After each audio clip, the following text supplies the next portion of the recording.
Mummy जी खाना लगा दूं आपके लिए? थोड़ी देर में खाऊंगी रानिया बहू। ठीक है मम्मी जी। रानिया बहू?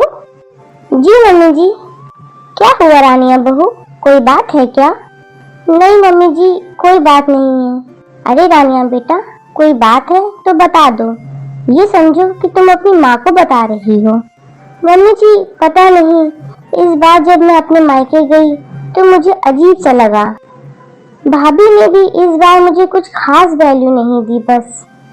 बस यही सोच रही हूँ कि इस बार ऐसा लग रहा है कि भाभी ने अपने मुंह से तो कुछ भी नहीं कहा, पर उन्होंने अपने रवैये से बहुत कुछ कह दिया कि मेरी इस घर में अब कितनी जगह है। अरे रानिया बेटा, जब माँ बाप होते हैं तब अलग बात होती है और भाई भाभी के टाइम पर अलग बात होती है।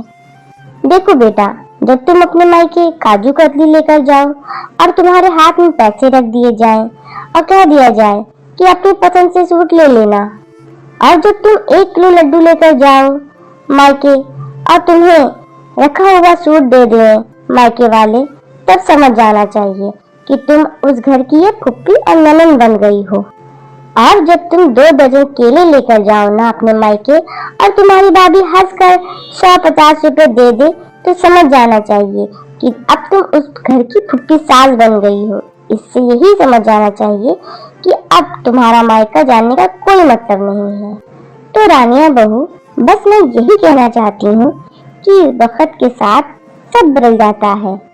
अब तुम भी पहले जैसी नहीं, जैसे तुम बेटी बनकर जाती थी, वैसे तुम फुप्पी बनकर नहीं जाती। और रानिया बहू, कभी भी किसी से उम्मीद मत रखो, बस अपना फर्ज अदा करो। और उदास होने की क्या जरूरत है? अगर दिल में कोई बात है तो पूछ लो फोन करके, इसमें उदास होने वाली तो कोई बात नहीं है ना। जी मम्मी जी, शायद आप बिल्कुल सही कह रही हैं। गलती मेरी भी है, मैं भी भाभी से वैसे बात नहीं करती जैसे मैं मेरी अम्मी से करती थी।